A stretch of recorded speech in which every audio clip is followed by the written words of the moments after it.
Good evening, everybody. It is Wednesday, May the 6th. Hope you had a happy Cinco de Mayo. The market certainly had a happy day today. We hit new all-time highs on both the S&P and the NASDAQ.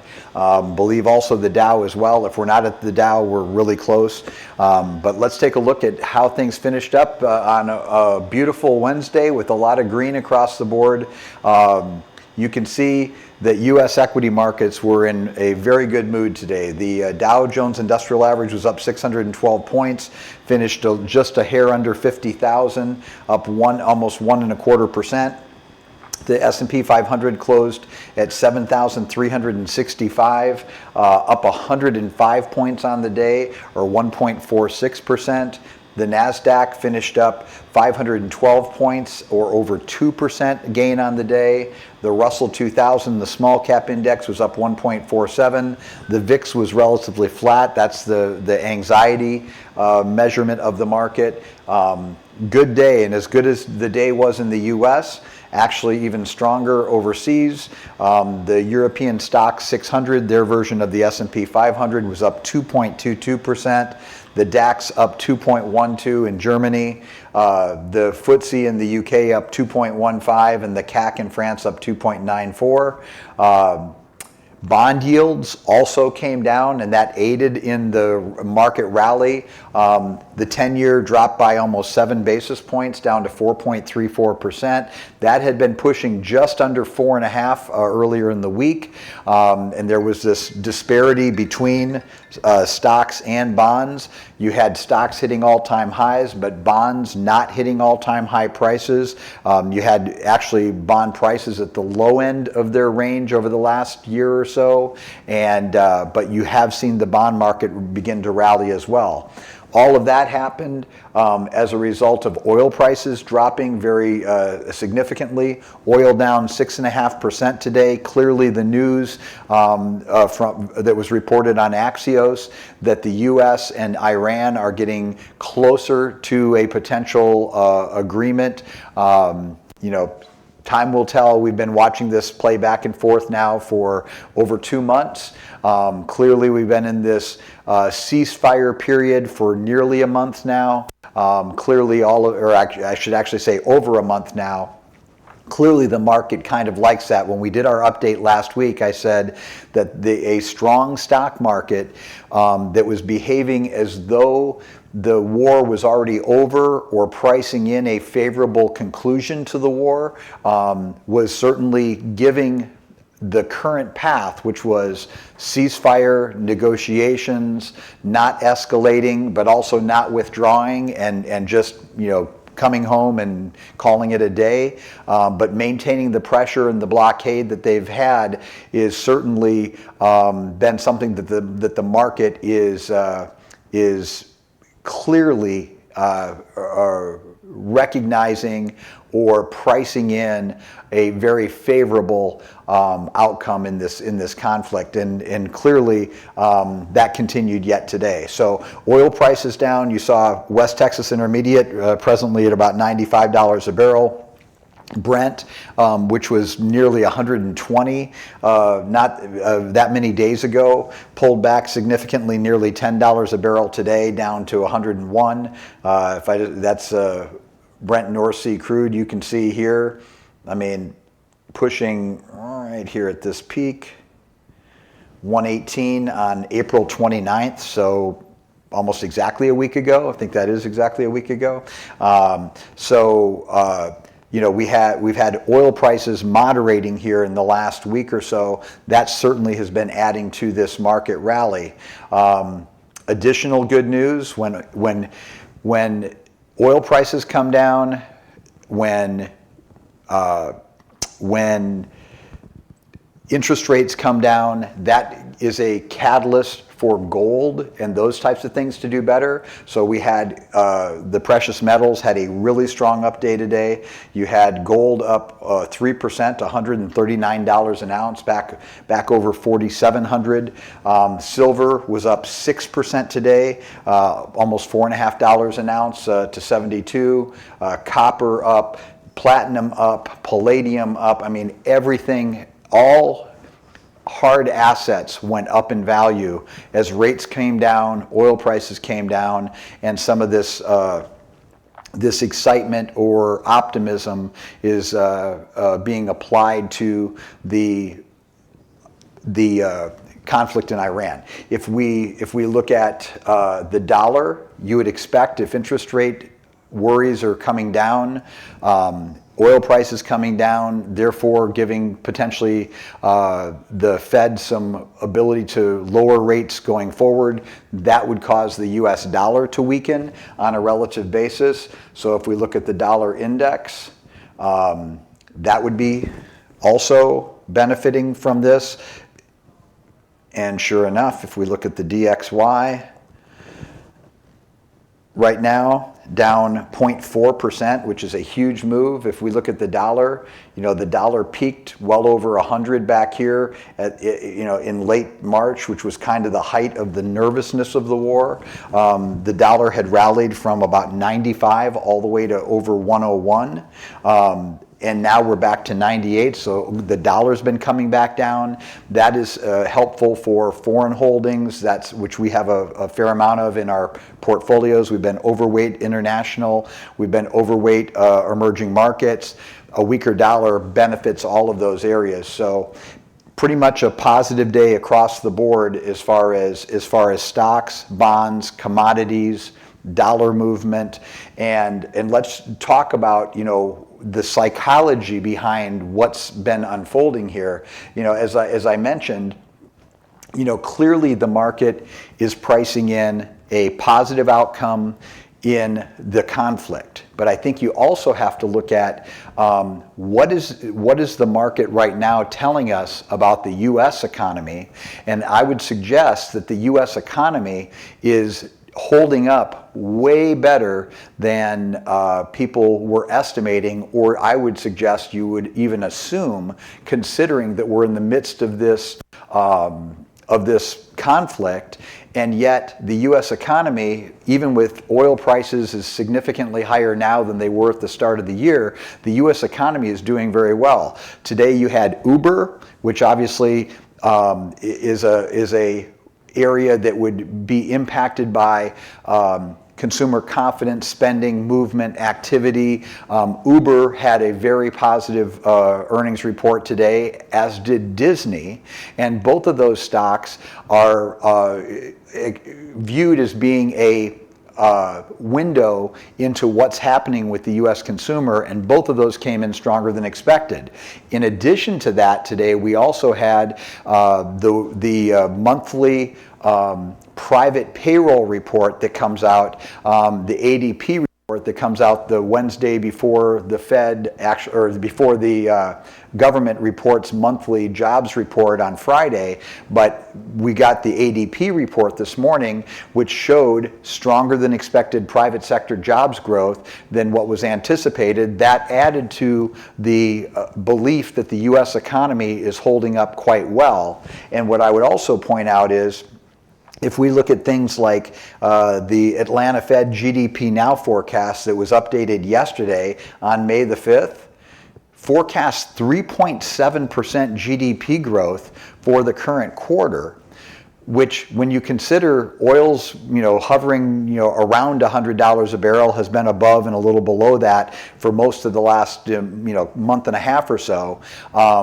GDP, a measure of the U.S. economy, growing at 3.7%, way stronger than normal, in spite of what should be, and probably is for some, a tax on their gas tank. We know that lower level income people are more significantly impacted by rising gas prices, because as a percentage of their income, it's still, it's a higher percentage of their spendable income when gas prices go up than somebody that's in a higher income bracket. So we know that the people that have less flexibility in their budgets are most adversely affected, and that is a large chunk of the U.S. economy, and yet the U.S. economy is still holding up very well. And what I would suggest is some of this is because of getting the tax bill through last year that lowered taxes, no taxes on tips, no taxes on overtime, less tax on Social Security. I would say for most Social Security recipients, if you're in a higher income level in retirement, you might not get all or any of that benefit, but the vast majority of people on Social Security did benefit from that additional deduction for people on Social Security. So you've got greater refunds happening that happened last month, at the tax filing deadline. So you've got some stimulus in the economy. You've got more certainty as far as tax policy, less regulation. A lot of the things that were set up last year that we would have expected to have a positive impact this year, and it looks like that is actually what is happening when you consider the fact that we weren't thinking about a war at the start of the year, and yet here we find ourselves in the middle of this conflict, and yet it doesn't seem to be having a significant impact on the U.S. consumer, on the overall U.S. economy, and it sure as heck isn't having an impact on the U.S. stock market. And I would suggest even foreign markets are rebounding as we're rebounding as well. So one of the things that I would point out about this is that as I think about how is the U.S. economy holding up this well, we talked about it, but what is the market pricing going forward? And I would suggest that it has to be pricing in that not only are oil prices going to come down once this conflict is resolved, and we know eventually it will get resolved, and hopefully much sooner rather than later. But if we think about what the market, why is the market so optimistic? They have to be thinking, one, oil prices are going to come back down, potentially not even to just where they were before this conflict began, but if we actually can permanently resolve this issue with the Strait of Hormuz, which I've talked in prior updates, that I've read reports and studies that say that oil prices over the last 47 years have averaged $10 to $15 more than they estimate that they should if you actually weren't worried about that choke point off the coast of Iran in the Strait of Hormuz, where so much oil flows through, that oil markets have priced in higher than necessary prices for oil just because of the ongoing risk that Iran posed to the free flow of oil. And ultimately, we can see that when this conflict began, that was their response to try to, retaliate for us attacking them, which again, we know all the reasons that have been stated why we attacked them, but they did actually choke off the Strait of Hormuz. Obviously, oil prices spiked, but the belief is that because this has been such a one-sided military conflict, that once this is resolved, the market believes that you're going to probably very securely make sure that that strait is going forward able to move freely without the risk of this happening in the future, which would then allow oil prices to come down even more significantly. The second thing that I think that the market is pricing in, we know that home prices, following the inflation spike that happened after the COVID lockdowns and all the money that the Fed printed, that inflation spiked dramatically. We know that home prices spiked dramatically at the, as a result as well. And what we've ended up had happen is we basically have had home prices start to kind of peak out and maybe in some parts of the country come down a little bit, but we've also seen rent in apartments and stuff like that start to moderate down a little bit lower. Well, that's not a small issue. That's a really big issue. And if you get what is called owner's equivalent rent, home prices and actual rents on apartments coming down, that component of CPI is 38% of the entire basket of goods and services that the government calculates when it comes to inflation. So if you've got almost 2/5, 38% of prices coming down, Once you get oil prices to start going back in that direction as well, we know how fast rising oil prices feed through the system. Well, the same thing applies when oil prices come down dramatically. So if you get oil prices coming down, and then you get housing and or rent coming down, and one could also say that some of that pressure on rent prices is probably due to the fact that we stopped hundreds of thousands of people a month coming into the country when we closed the borders down a little over a year ago, at the beginning of the current administration. And then we've also been deporting a lot of illegal immigrants out of the country. So if you stop the massive inflow of people coming in, and you've exported, I think the number is like over 1.5 million people, as we start doing that consistently, that's starting to bring pressure down on rent and housing prices. And so again, what does that mean if you now start getting rent coming down? Oil prices, let's assume they start coming down. What the market, I think, is pricing in is not only those things coming down, helping inflation get much better, but secondarily, it's also likely pricing in the Fed, which we know we've got a new Fed chairman who's coming in within the next month or so, even though the old Fed chairman, Jerome Powell, is not leaving the Fed, which is very unusual. But hey, we live in unusual times, so why shouldn't that be unusual too? But we've got Kevin Warsh, the new chairman of the Fed, who's going to be coming in. And we know that he has been appointed by President Trump. We know how President Trump has been badgering the Fed to try to get rates lower.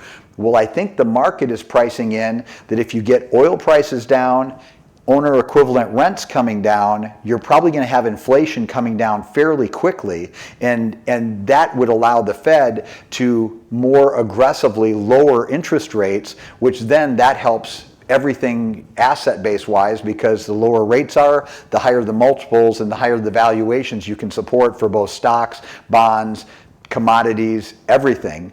And so low interest rates push for high asset prices and help support high asset prices. So one thing that I want to talk about is that I want to make sure that people understand that when we talk about inflation coming down, that is not saying prices coming down. Now, rent actually in parts of the country is coming down modestly, but when we talk about the inflation rate slowing or coming down, that simply means that the rate of price increases is not going up as fast. It's only going up at a slower pace, but still going up. And I think there's always confusion out there in the general public when they hear inflation rates coming down.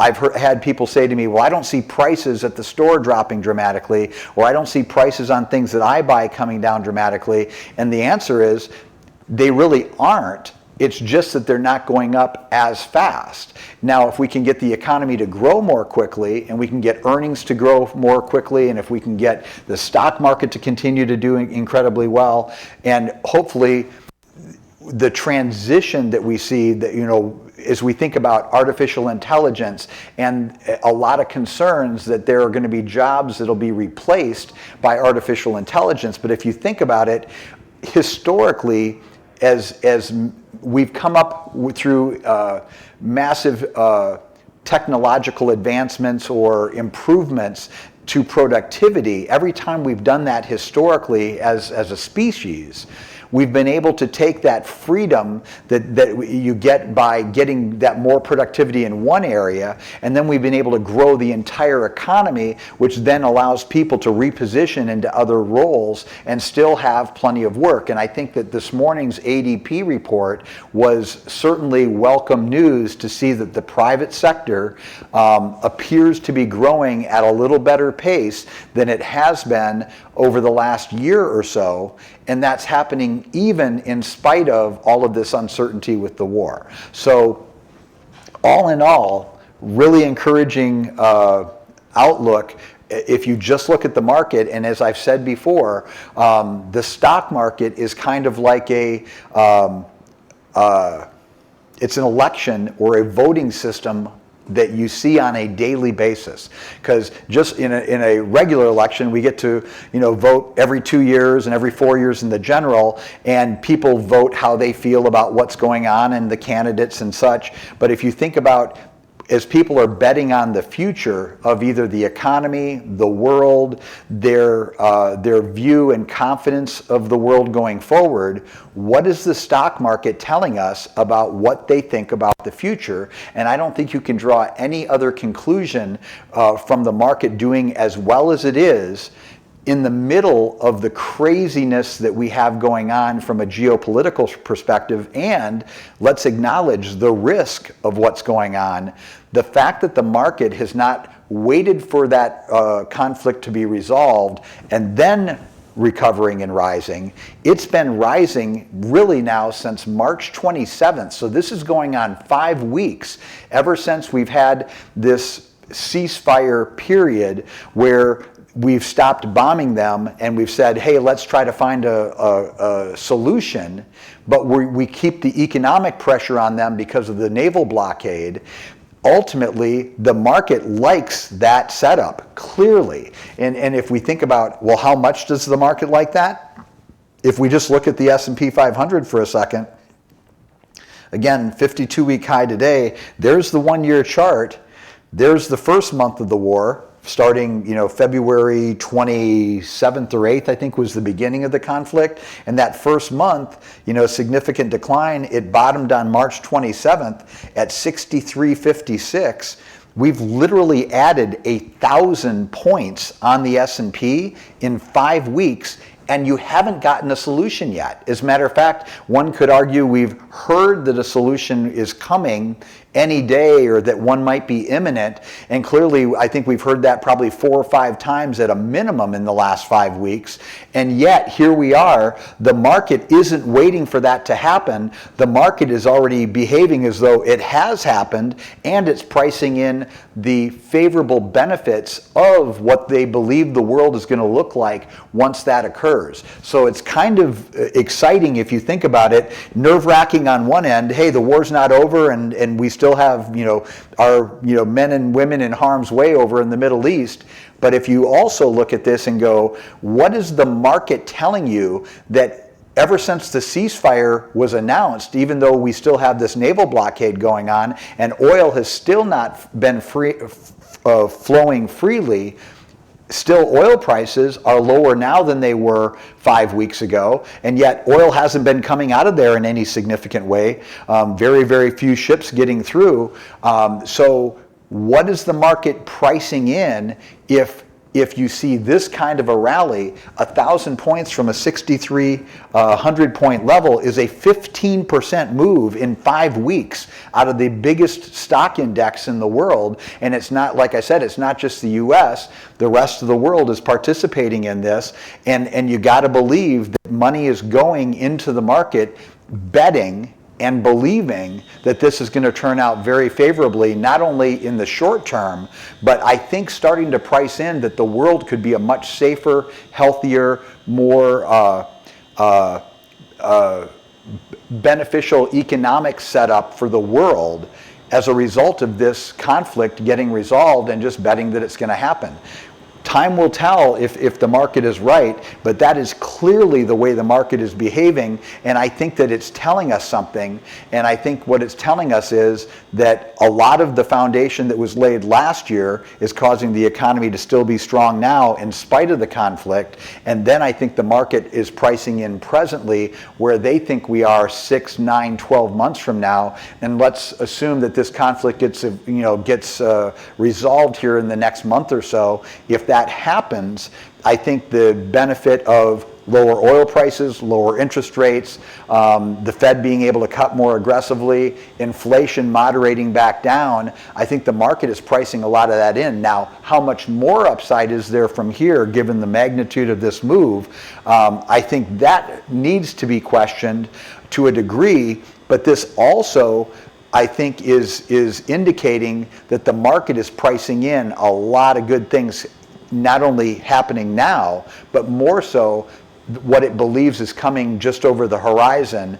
And I think that's pretty exciting to me to believe that we could be in the middle of this significant military conflict, and yet the market and people that are investing and allocating capital are saying things are about to get a lot better. And clearly, that's what we should all be hoping for.